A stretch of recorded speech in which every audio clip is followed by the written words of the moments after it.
네, 수요일마다 뉴스 하이킥과 함께 하시는 분 최재성 전 청와대 정무수석 오셨습니다. 안녕하세요. 안녕하세요. 네, 최재성 수석과의 정치 프로파일링 역시 유튜브로 생중계되고 있습니다. 유튜브에서 표창원의 뉴스 하이킥 검색하시면 보실 수 있고요. 여러분께서 남겨주시는 소중한 댓글과 의견 저희가 실시간으로 다 확인을 하고 있으니까요. 많은 참여 부탁드리겠습니다. 우선 수석님 이 질문부터 드릴 수밖에 없을 것 같은데요. 국회에서 공개된 문자 파동. 윤석열 대통령과 권성동 국민의힘 원내대표 간에 주고받은 파장이 엄청나게 크게 번지고 있습니다. 어떻게 보셨습니까? 우선 제 눈을 의심했고요. 네. 정말로 윤석열 대통령이 보낸 문자가 맞을까? 아하. 이런 생각까지 하게 됐어요. 네. 저건 대통령의 언어가 아닐 뿐더러 예. 또 당무에 관련된 기존의 대통령의 입장하고 배치되는 네. 이런 이제 내용적인 문제 음. 이런 것을 넘어서는 거라고 보거든요. 예. 대한민국과 정치 또 뭐 집권 세력까지 전부 저급한 늪으로 빠뜨리게 되는 그 아주 상징적 계기라고 저는 봅니다. 아하. 어떻게 저런 언어를 쓸 수 있고 저런 생각을 할 수 있고 네. 그러면 결국은 저게 감정이 묻어난 거 아닙니까? 이준석 전 대표에 대한. 네, 내부 총질이라는 거. 네. 그리고 그러니까 당이 잘 되네요 이러고 아하. 당 지지율은 떨어지고 있는데 당은 잘 되네요 이러고 예. 그래서 동떨어진 인식이다. 두 번째 그러면은 야당을 비롯해서 혹은 이 대통령 재임 기간 동안 네. 감정적으로 반대편에 있거나 이런 뭐 전 정권이나 예. 이런 현실에 대해서 또 저런 이제 감정의 발로가 표출이 된다면 아하. 이 대한민국 어떻게 되는 거냐 네. 이런 거거든요. 같은 당에 네. 당 대표를 놓고도 저렇게 하는데 반대편이거나 다른 의견을 갖고 있는 사람이거나 집단이거나 네. 이런 데는 거의 증오할 거 아닙니까? 네. 그래서 저거는 윤석열 대통령이 한 문자가 아니라고 믿고 싶고 아하. 윤석열 대통령이 한 문자가 아닐 수도 있다는 생각까지도 막 들 정도입니다. 네. 네, 이건 뭐 가정이 지금까지 나온 반응 보면 윤석열 대통령이 아닐 수가 없지 않습니까? 뭐 대통령실 그러니까 부인도 제 안 했고. 스스로가 예. 그걸 접하고 그러니까. 예. 아니 내가 왜 이런 생각을 하지? 이럴 정도입니다. 저도 처음엔 해킹 아닌가 이렇게 생각을 할 정도였습니다. 그래? 저도요. 저도 예. 지금도 아니라는 생각이 자꾸 들어요. 아하. 어떻게 네. 저걸 어떻게? 그러니까 대통령을 아마 처음 하셔서 그러신 것 같습니다. 그 다음에 이제 네. 권성동 그 대표가 네. 그 문자를 여는 시간도 뭐 오전인데 뭐 4시 이후로 열었던 것도 그렇지만 네. 사실 조심을 하는 장면이거든요. 예. 폴더폰을 반을 접고 예. 강기훈과 함께해서 깨자를 가리고. 네. 그러니까 조심하고 있다는 얘기거든요. 아하. 그래서 단순 실수로 보여지지 않는. 네. 그 사진이 그렇잖아요. 네.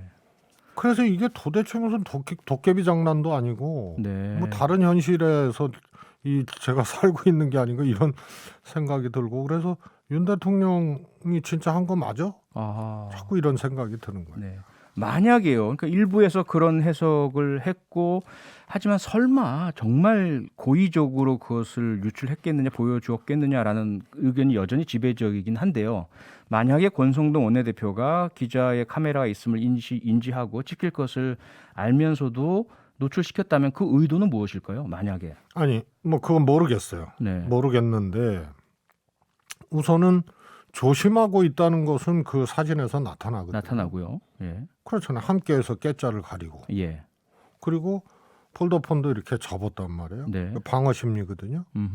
그런데 그걸 그냥 무의식적으로 실수했다 이렇게 보여지기 어려운 장면이에요. 아하. 그래서 왜 그랬는지는 모르겠습니다. 그것까지 뭐 억측하고 싶지는 않고요. 네. 그러나 하여튼 못 보던 풍경, 못 보던 언어, 네. 못 보던 정치 네. 이것을 그 딱 사진 한 장에서 다 보여주고 대한민국은 네. 이걸 계기로 너무 이제 저급한 현실 속에서 아하. 살아가는구나 이런 이제 생각. 네. 또 하나 많은 분들이 조금 뭐랄까요? 그 좀 의아해 했던 것이 사용된 그 플랫폼입니다. 그 SNS 프로그램 앱이죠. 그것이 그동안 많은 논란도 되기도 했던 해외에 서버가 있는 그 텔레그램이라는 그런 그 도구인데 이게 오히려 이거 써야 되나 보다. 보안상 유리하고 저 보안을 중시하는 사람들이 이걸 쓰는구나. 이런 효과가 있지 않을까라는 그런 인식은 어떻게 보세요? 뭐 그럴 수 있죠. 네. 그런데 저는 더 중요한 것이 예. 대통령이 왜 취임을 하시고 개인 전화를 쓰는지 모르겠어요. 아하. 공용폰이 아니고요. 관용폰. 네. 그래서 청와대 내선 전화를 써야 되는 거고 예. 또 뭐 저도 마찬가지지만 이제 공용폰도 있었고 네. 근데 문 대통령은 안 쓰셨거든요. 아예. 예. 그럼 그전 쓰시던 폰을 정지시키셨나요? 정지시키고요. 정지시키고. 그러니까 문다혜 따님이 예. 퇴임하시고 예. 양산 내려가시고 예. SNS에서 문대혜 씨가 네. 예전에 쓰던 전화로 이제 연락하면 된다는 문 대통령님의 문자를 받고 눌러봤더니 아빠로 저장돼 있어서 예. 다시 아버지로 네. 다시 할아버지로 돌아와 주셔서 아하. 고맙고 뭉클하다 이런 SNS를 올렸거든요. 네. 그래서 안 쓰는 거예요. 왜냐하면 대통령의 모든 이 말씀, 네. 내용 이런 거는 다 기록으로 남는 거고요. 그렇죠. 사적인 영역이 없는 거예요. 그래서 뭐 텔레그램이 보안성이 있고 이번 계기로 뭐 다 그거 써야 된다 뭐 이런 것이 확대가 되든 뭐 퍼지든 간에 더 네. 중요한 거는 왜 사적 폰을 쓰시냐는 거죠. 아하. 그리고 저건 사적 대화가 아니잖아요, 또. 그래서 네. 개인이 쓰던 휴대폰을 네. 취임하시고도 계속 쓰고 그걸로 저런 대화를 나눈다는 것 자체가 네. 문제입니다. 그거는 청와대 근무하셨으니까요. 이게 비서실 문제인가요? 경호실 문제인가요? 어디에서 이 문제를 사실 대통령 개인이 쓰겠다고 해도 말려야 되는 거 아닌가요? 그렇습니다. 그러면 전반적인 대통령실의 보안에 대한 인식에 문제가 있다. 그렇습니다. 혹시 그것이 예. 분실이 되거나 네. 혹은 해킹이 되거나 심각한 문제죠. 대한민국 대통령 아니에요. 그렇죠. 그래서 그건 심각한 문제죠. 아하. 저거는 이제 노출이 된 거고 그러네요. 본회의장에서. 네. 그러나 대통령 폰이 해킹이 되거나 또 분실이 되거나 네. 이런 경우에는 그거 어떻게 할 거예요? 아하. 위치 탐지도 가능하고요. 네, 이제 경찰국 얘기 좀 해보겠습니다. 행정안전부 내 경찰국 설치하는 시행령 국무회의를 통과했는데요. 무척 빠르게. 경찰은 반발하다가 이제 조금 수그러든 그런 분위기고요. 이 사안 어떻게 보고 계십니까? 우선 경찰의 행위에 대해서는 뭐 좀 수그러들었다 이런 것에 대해서는 예. 평가 자체를 해서는 안 된다고 봅니다. 네. 그건 이제 공직자고 예. 여러 가지 이제 어려움과 갈등이 또 있을 수밖에 없었던 거기 때문에 네. 그거는 평가를 해서는 안 된다고 보고요. 예. 다만 스스로들은 하나의 이제 개혁이라고 얘기를 할 수 있겠죠. 경찰국을 설치하는 문제는. 예. 그러나 그런 것을 하더라도 검토도 해야 되고 네. 또 설득과 또 국민 여론 이런 것을 잘 접근해 나가야 되는 시간이 필요한 겁니다. 예. 문재인 정부에서 소위 검찰개혁, 국정원개혁 이런 거 집권하자마자 바로 이렇게 무슨 삽뜨듯이 안 했거든요. 그런데도 그렇게 예. 어려움이 많았습니다. 네. 그래서 이거는 진행하는 방식 자체가 네. 집권한 사람으로서 국정 운영을 해야 되는 대통령으로서 그 세력으로서 합당치 않은 그런 방식으로 지금 진행을 하고 있는 게 훨씬 더 걱정거리입니다. 네. 이런 정도의 사안을 번거풀에 콩 먹듯이 예. 진짜 쿠데타 하듯이 이렇게 해치울 일인가. 네. 내용의 시비를 떠나서 저는 이게 굉장히 우려스럽고요. 아하.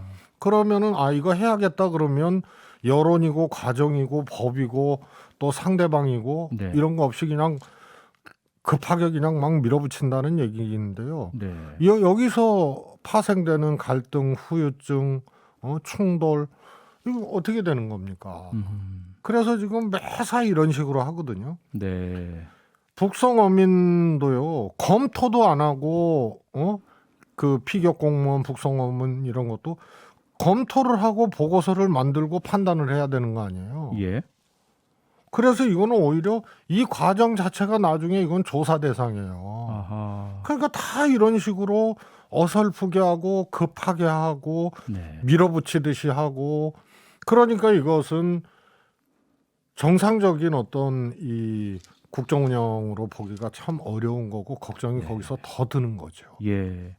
뭐 들으셨겠지만 국민의힘이나 대통령실 측에서는 문재인 정부에서 검수완박 그리고 그 전에 패스트트랙 이거 역시 밀어붙이기식이었고 일방적이었다. 왜 우리만 갖고 뭐라 그러냐 이런 반응이지 않습니까? 집권하고요. 예. 3년이 훨씬 지난 후에 일어난 일입니다. 네. 3년의 시간이 걸렸어요. 같은 사안이 3년 동안 논의가 있었다. 네. 예. 아니 논의가 있었죠. 그래서 예. 집권하자마자 2017년도에 패스트 트랙에서 막 통과시키고 그러지 않았거든요. 네. 권력기관 개혁이라는 것을 갖고 집권하고 충분히 준비를 하고 예. 그래서 지금 얘기한 그 패스트 트랙 시점이 3년 되는 시점이에요. 네. 그런데 또 이것을 그냥 시행령으로 지금 검찰 수사권도 다시 한동훈 법무부 장관이 어저께 대통령 업무보고에서 수사권 다시 회복하겠다는 그런 얘기를 했고 예. 이 경찰국을 신설하는 문제 이런 것도요. 3년의 시간 동안 문재인 정부에서 소위 말해서 이제 수사권 조정이라든가 뭐 이런 등등등을 진행을 해왔고 네. 권력기관 개혁 보고회를 한 게 2020년도입니다. 네. 그래서 그거하고 비교를 한다는 것 자체가 제목을 비교를 한 건데 예. 프로세스나 과정 비교는 감히 하지도 못하는 거죠. 아하. 네. 앞서 이제 경찰이 집단 반발을 하다가 뭐랄까요? 이 표현을 어떻게 해야 될지 모르겠죠. 어쨌든 그 안정, 진정, 수그러들고 이런 상황에 대해서 평가할 수 없다 이런 말씀을 주셨는데 애초에 경찰서장 회의라든지 이런 회의에 대해서 윤석열 대통령 그리고 대통령실, 국민의힘의 여러 유력 의원들, 권성동 대표 등은 국기문란이다, 기강문란이다, 엄청난 일이다 이렇게 평가를 했습니다. 이 부분은 어떻게 보세요? 그 내용적 시시비비를 떠나서요. 예. 사실 쿠데타적 방식으로 이 경찰국 문제를 진행하고 있는 게 지금 현 정부 아닙니까? 그렇지 않습니까? 그리고 예고기간 40일도 통상 예. 4일 만에 그냥 해버리고 예. 이런 게 쿠데타적 방식이죠. 여기에는 국민 여론도, 여론 수렴도, 예. 조정도 이런 것도 없었단 말입니다. 네. 그래서 그런 방식으로 쿠데타적 방식으로 실제로 진행했던 사람들이 예. 합법적으로 의견 수렴 및 이것을 전달하기 위한 하나의 과정으로 했던 것을 쿠데타적으로 규정을 해놓으니까 네. 완전히 이거는 적반하장도 유분수죠. 아하. 그래서 그거는 제가 보기엔 표현도 적절치 않았던 거지만 네. 그거를 말할 자격이 없을 정도로 안 좋은 방식으로 이것을 처리한 사람들이 할 얘기는 아니죠. 네. 제가 시간이 많지는 않은데요. 한 40초 정도요. 권은희 의원 그리고 민주당 소영교 의원이 이상민 장관에 대한 탄핵 소추 추진을 하겠다고 하는데 이 부분은 어떻게 보세요? 우선은요. 네. 저는 탄핵은 저는 할 필요 없다고 생각합니다. 할 필요가 없다. 왜냐하면 이것이 대통령의 생각과 다르게 장관이 아하. 어떤 다른 도덕적 실수를 했다거나 예. 아니면은 뭐 그런 거라면은 그거는 뭐 검토해 볼 수 있는 일이지만 네. 이거는 순전히 윤 대통령의 생각이고 윤 대통령이 임명한 국무위원이 네. 그것을 하는 과정이잖아요. 그래서 여기가 최종 책임의 종점이냐? 네. 그거 아닌데 장관을 탄핵한다. 이것은 알겠습니다. 국민들이 명령하기 전에는 네. 저는 그건 안 된다고. 알겠습니다. 오늘 정치 프로파일링 여기까지 하겠습니다. 고맙습니다. 감사합니다. 평일 저녁 6시 5분에 여러분을 찾아갑니다. MBC 라디오 표창원의 뉴스 하이킥.